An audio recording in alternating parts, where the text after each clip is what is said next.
계어하죠. 안녕하세요, 여러분. 안녕하십니까? 안녕하십니까? 안녕하세요.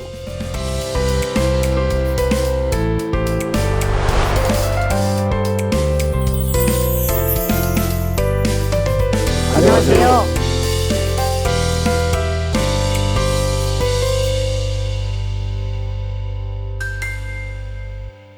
우리나라는 세계에서도 손꼽히는 경제적, 문화적 성공을 거뒀습니다. 우리 사회의 어두운 면도 엄연히 존재하고 있습니다. 저출산 고령화는 말할 필요도 없으니와 농어촌 지역의 인구 감소에 따른 지방 소멸, 그리고 지역 간의 불균형 심화 등 지속 불가능한 악순환이 끊임없이 계속되고 있습니다. 지방시대의 실현이 이러한 문제를 조금이나마 완화할 수 있는 대안이 되고 있다고 생각합니다. 대한민국의 위기를 극복하고 지속적인 발전을 위한 새로운 지방시대를 열어가는데 함께 해주시길 바랍니다. 여러분, 서울공화국이라는 말을 자주 들어보셨을 것입니다. 정치, 경제, 사회, 문화 모든 것이 서울에 집중된 현상을 가리키는 말입니다. 우리나라는 수도권과 비수도권의 불균형이 매우 심각합니다. 요즘은 뭉치면 살고 흩어지면 죽는다가 아니라 뭉치면 죽고 흩어져야 산다고 합니다. 국가의 권력은 한 곳에 뭉쳐있지 않고 각 지방으로 흩어져야 한다는 뜻인데요. 지금은 국가와 국가 간의 경쟁을 넘어 도시와 도시가 경쟁하는 시대입니다.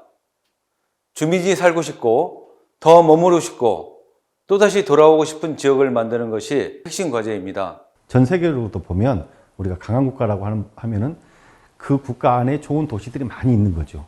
도시라고 하는 게 결국은 두 가지 요건인데, 하나는 자연적이거나 이런 건물 같은 그런 외부적인 여건, 환경의 여건이 하나가 있고, 또 하나가 결국 사람입니다. 지역 인재를 활발히 육성하고 지역 발전의 선순환을 만드는 모델을 구축하는 것이야말로 지방시대의 실적인 핵심 가치입니다. 따라서 그런 좋은 도시를 만든다고 하는 것은 결국 그 지역이 가지고 있는 환경과 주민들의 특성을 어떻게 잘 발현해낼 거냐 하는 겁니다. 그런 특성화된 좋은 도시들이 많은 것이 지방시대를 열어가는 거죠.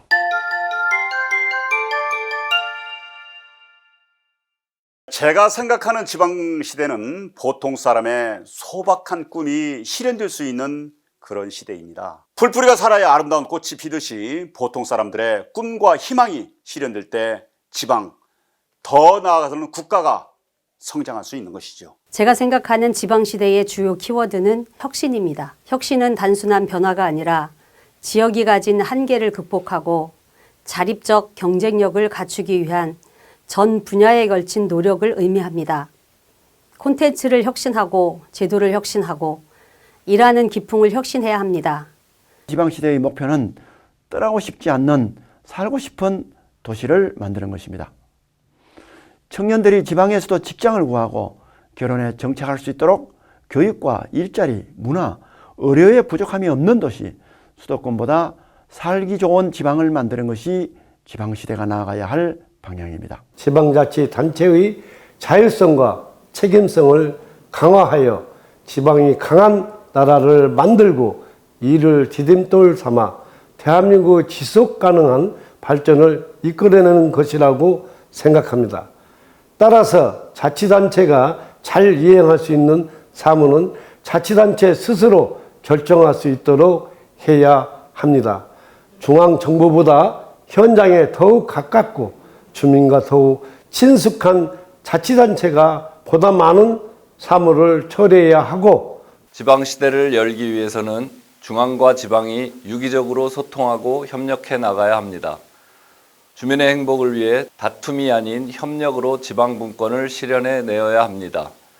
어느 곳에 살더라도 삶의 질이 보장될 수 있도록 다양한 주민의 의사를 반영하는 제도들을 적극적으로 시행하고 이에 대한 지원을 아끼지 말아야 합니다. 시민이 직접 시정에 참여하는 것이라고 생각합니다. 그 시의 주인은 시장이 아닌 시민입니다. 행정은 권력이 아닌 시민들을 위한 서비스입니다. 그래서 시민을 위한 서비스를 하기 위해서 정치인이 정책을 만들고 공무원은 정책을 집행합니다. 이러한 서비스는 모두 시민을 위한 것인데 시민이 참여하지 않는 시정은 말이 앞뒤가 맞지 않다고 생각합니다. 권력과 행정은 시민과 가까울수록 더 투명해지고 유용해집니다. 이제 지금껏 이룬 제도적 성취를 토대로 새로운 도전에 나서야 할 때입니다. 지방시대 실현의 핵심은 시민과의 소통, 시민의 참여입니다. 행정은 시민의 목소리를 듣고 시민은 내가 사는 지역에 관심을 가지고 참여한다면 우리가 바라는 지방시대는 현실이 될 것입니다. 각 지방의 주민이 주도적으로 만들어가는 시대가 바로 새로운 지방시대입니다. 활기찬 지방시대를 만들기 위해서는 시민의 직접 참여로 지역의 주민의 상상력이 마음껏 발휘되는 아래로부터의 자치와 혁신이 이루어져야 합니다.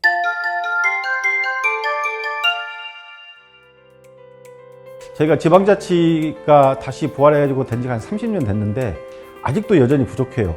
뭐가 부족하냐? 권한이 많이 위임되지 않은 것도 있지만 그것보다는 우리가 스스로 같이 자치활동을 했던 이런 경험들이 부족한 거예요. 그래서 그런 경험들이 쌓여야 그것이 결국은 우리의 힘이 되는 거기 때문에 지방과 분권에 대한 이해를 높이고 우리 삶이 놓인 문제를 해결할 수 있는 자치 역량을 강화해 시민과 지방이 중심이 되는 새로운 지방시대로 향해야 합니다. 우리나라에서 본격적인 지방자치가 시작된 이래 지방정부의 자치 역량은 더욱더 중요해지고 있으며 지역 문제와 현안 등에 대한 주민의 직접 참여와 자기결정권이 무엇보다 중요한 의제가 되고 있습니다. 지역 실정에 대해 가장 잘 아는 시민이 지역 현안에 관심을 갖고 문제점을 들여다보고 해결을 위해 스스로 결정하여 집행이 가능하도록 요구하는 것이 이것이 주체성입니다. 이 주체성을 바탕으로 참여가 이루어지는 것입니다. 자치분권의 실질적 구현은 참여자치에 있습니다. 참여자치야말로 주민의 주권을 회복하는 일이라 생각합니다. 앞으로 자치분권과 참여자치 확대를 통해 대한민국의 지방자치와 자유민주주의가 더욱 공고해지기를 기대합니다. 이 시대의 자치와 분권이 대두되는 이유는 그것이 성공적인 지방시대를 만들어가는 근간이기 때문입니다. 지역이 크게 성장하고 발전할수록 더욱 필요한 것이 자치를 통한 국민들의 적극적인 참여이고 분권을 통한 지방자치단체의 책임 있는 권한과 행정입니다. 대한민국의 주권은 국민에게서 나오듯 우리 지방자치가 끊임없이 진보하고 새로운 경지를 개척하는 힘은 시민에게서 나옵니다. 각 지방의 주민이 주도적으로 만들어가는 시대가 바로 새로운 지방시대입니다. 활기찬 지방시대를 만들기 위해서는 시민의 직접 참여로 지역의 주민의 상상력이 마음껏 발휘되는 아래로부터의 자치와 혁신이 이루어져야 합니다. 평범한 시민들 간의 토론과 소통을 통해 평범한 시민들의 연대와 참여로 지역의 문제를 스스로 해결하는 위대한 지방시대가 되기를 바랍니다.